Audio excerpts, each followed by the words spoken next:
నమస్తే. ప్రస్తుతం మనతో పాటు సీనియర్ జర్నలిస్ట్ దాము బాలాజీ మనతో మాట్లాడదాం. నమస్తే సార్. నమస్తే. సార్, చేబ్రోలు కిరణ్ అతన్ని అరెస్ట్ చేయడమే ఒక డ్రామా అని చెప్పేసి అంటున్నారు. కూటమి అతన్ని కాపాడే ప్రయత్నంగానే ఇప్పుడు అరెస్ట్ చేశారు అని కూడా అంటున్నారు.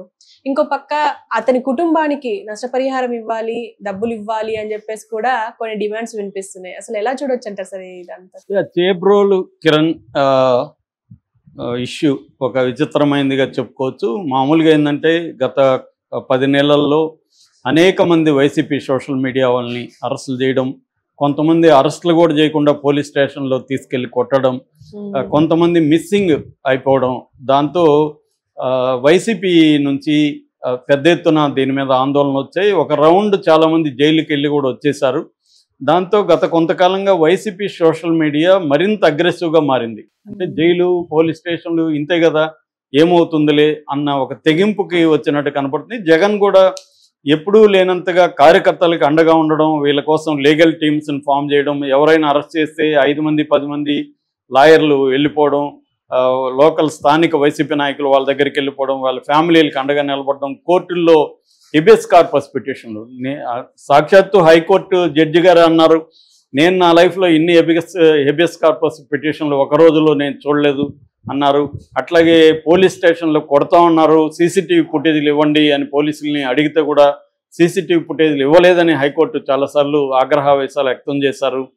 సో ఈ స్థాయిలో అంటే అక్రమ సెక్షన్లు 111 పెట్టడం, మొన్న కూడా నేను ఒక స్టోరీ చేశాను.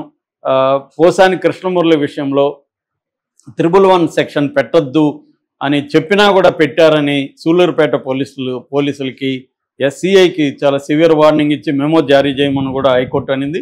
అట్లాగే ఈ అబ్బాయి విషయంలో కూడా, చేబ్రోలు కిరణ్ విషయంలో కూడా 111 పెట్టారని మంగళగిరి కోర్టు కూడా మురళీకృష్ణన్ ఎస్సీఐని వార్నింగ్ ఇచ్చింది.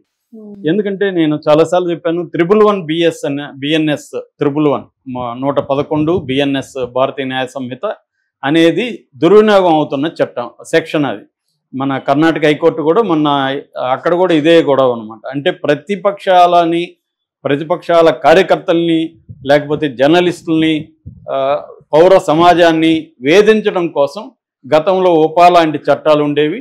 ఇప్పుడేమో 111 సెక్షన్ దొరికింది వీళ్ళకి. 111 సెక్షన్ ఏంటంటే non bailable and cognizable. Cognizable అంటే without court permission police can arrest anybody, that is cognizable. Non bailable అంటే బెయిల్ రాని సెక్షను. సో ఇది మామూలుగా అయితే సోషల్ మీడియాలో పోస్టులు అనేవి బెయిలబుల్ కిందకే వస్తాయి, పెద్ద 7 ఏళ్ల కంటే పైన శిక్ష పడే కేసులు కావు.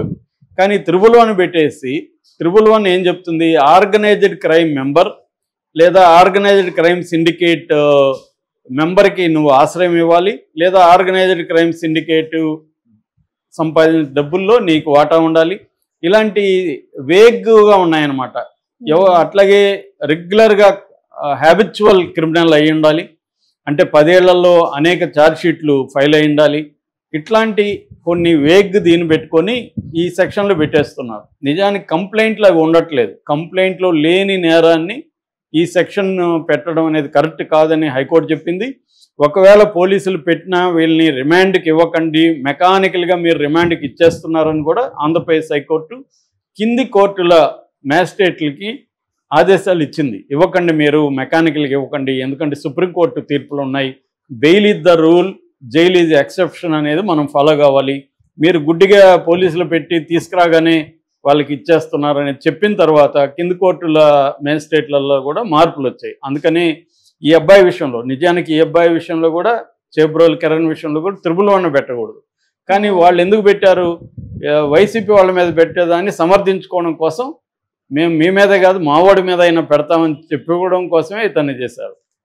అయితే ఇప్పుడు ఏమైంది, ఈ అబ్బాయి మీద విపరీతమైన డే 1 నుంచి సానుభూతి. నేను ఆల్రెడీ చెప్పాను కూడా, సీనియర్ జర్నలిస్టులు తెలుగుదేశంలో ఉండేవాళ్ళే ఈ అబ్బాయి మీద సానుభూతి కుండలుగా గంపలుగా కుమ్మరిస్తున్నారు.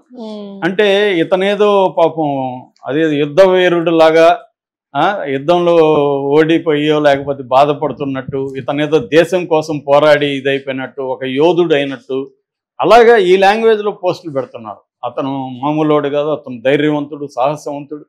అరే భారతిరెడ్డిని బూతులు తిట్టడానికి సాహసం అది? అంటే ఏ స్థాయి అయిపోయింది చూడండి మనకి. అంటే ప్రత్యర్థులను ఎవరైనా తిడితే వీళ్ళకి ఎంజాయ్, పైగా వీళ్ళు మేధావులుగా చలామణి అవుతున్నారు.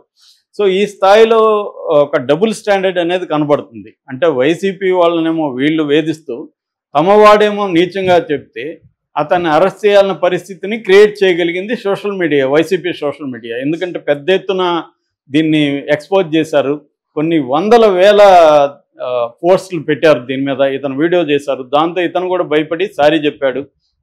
సారీ చెప్పినా కూడా కేసు పెట్టాలి కదా, ఎందుకంటే కోసాని కూడా సారీ చెప్పి నేను అసలు రాజకీయాల నుంచి విరమిస్తున్నానని వెళ్ళిపోయిన వాడిని పట్టుకొచ్చారుగా జైల్లో, అతన్ని హింసించారుగా జైళ్ళల్లో తిప్పి కేసులు పెట్టి, ఇప్పటికి కూడా చేస్తూనే ఉన్నారుగా.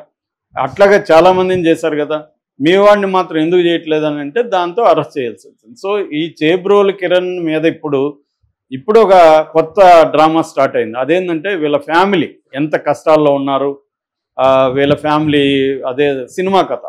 అంటే మంచం పట్టిన నాన్న, జబ్బుతో పడుకున్న తల్లి, ఇలాంటి ఒక సినిమా పాత బ్లాక్ అండ్ వైట్ సినిమా కథని తీసుకొచ్చి ఇతనికి మనం హెల్ప్ చేయాలి అని చెప్పి ఇప్పుడు ఒక పెద్ద ఉద్యమమే మొదలుపెట్టారు. ఇతనికి హెల్ప్ చేయడానికి, ఇతని మీద సానుభూతి క్రియేట్ చేయడానికి పెద్ద ఉద్యమం మొదలుపెట్టి ఎన్ఆర్ఐ నుంచి నాకు తెలిసి వేణు చెంచు అనే పేరు, ఐసిఐసిఐ ఆ పేరుతో ఒక స్క్రీన్ షాట్ ఉంది. అందులో ₹1,00,000 వీళ్ళ మదర్ మిస్సెస్ వెంకటరత్నమ్మ ఎస్బీఐ అకౌంట్కి వెళ్ళింది. ఈ మదర్ అకౌంట్ని కూడా షేర్ చేశారు. మదర్ యొక్క పాస్బుక్ను కూడా పేజీని షేర్ చేసి ఈమెకి డబ్బులు పంపేయండి, వీళ్ళు కష్టాల్లో ఉన్నారు, ఇతను మనం ఆదుకోవాలి అని పెడుతున్నారు. అంటే ఇతను ఏమన్నా అదే దేశభక్తుడేమో అనిపించింది నాకు. సో ఇదే మరి వాళ్ళకి కష్టాలు ఉండవా? వైసీపీ సోషల్ మీడియాలో అనేక మందిని తీసుకొచ్చారు, వాళ్ళకి ఫ్యామిలీలు ఉండవా? వాళ్ళకి సినిమా కష్టాలు ఉండవా? సో వీళ్ళది మాత్రమే ఇంత ఇదా? ఇతను యోధుడా, మిగతా వాళ్ళందరూ నీచులా? ఇది ఇప్పుడు ఈ డ్రామా జరుగుతుంది. ఇదేంటంటే ఇవి కొత్త దానికి తెరలేపారు. జగన్ కూడా గతంలో ఇదే పని చేశాడు. జగన్ కూడా తెలుగుదేశం సోషల్ మీడియా వాళ్ళ మీద కేసులు పెట్టడం, అరెస్ట్ చేయడం జగన్ కూడా చేశాడు. ఇప్పుడు వీళ్ళు దాన్ని కొత్త దీనికి తీసుకెళ్తున్నారు. వీళ్ళ వైపు నుంచి చేస్తే ఇతను ఒక యోధుడిలాగా, ఇతను ఒక త్యాగశీలిలాగా ఎన్ని కష్టాలు ఎదుర్కొంటూ కూడా మన కోసం నిలబడ్డాడు చూడు, ఇట్లా కదా ఉండాలి తెలుగుదేశం, ఇతను ఒక ఆదర్శం లాగా, ఐడియల్ లాగా. అంటే ఎవరికి ఐడియల్ అయిపోయారో చూడాలి మనం. అంటే ఎంతగా రాజకీయాలు దిగజారిపోయాయంటే ఒక మహిళను, వాళ్ళ పిల్లల్ని అతి నీచంగా దూషించిన వ్యక్తి ఒక ఆదర్శ మానవుడైపోయాడు వీళ్ళందరికీ. అతన్ని ఆదుకోవడమే వీళ్ళ పరమ కర్తవ్యంగా భావించి ఎన్ఆర్ఐలు కూడా రంగంలో దిగి చేస్తున్నారంటే ఆంధ్రప్రదేశ్లో రాజకీయాలు ఏ స్థాయికి దిగజారిపోయాయనేది మనకు అర్థమవుతుంది. రెండవది, ఇతను అరెస్ట్ చేయడానికి రెండవ కారణం ఏంటంటే వైసీపీ వాళ్ళు ఇతను కొడతారేమో. ఎందుకంటే ఎప్పుడు కూడా వైసీపీ వాళ్ళు ఈ స్థాయిలో ఒక వ్యక్తి మీద విరుచుకుపడలేదు. అంటే ఇతన్ని షేర్ చేశారు, గుర్తుపెట్టుకోండి అని షేర్ చేశారు. అగ్రెసివ్ అయిపోయారు. ఎప్పుడైనా ఒక సామెత ఉంది, పిల్లినైనా కూడా నువ్వు ఒక కార్నర్కి ఒక మూలకి నెట్టి కొడుతుంటే పిల్లి అయినా కూడా తిరుగుపడుతుంది. ఎవరైనా బలహీనుడైనా ఏం చేస్తాడు? అంతకంటే ఏమి లేనప్పుడు, పోయేదానికి ఏమి లేనప్పుడు, కార్ల్ మార్క్స్ కొటేషన్ ఉంది, మీకు ఐకింగ్ అండి, పోయేదానికి ఏమి లేదు, మీ దగ్గర బానిస సంఖ్యలు తప్ప అని.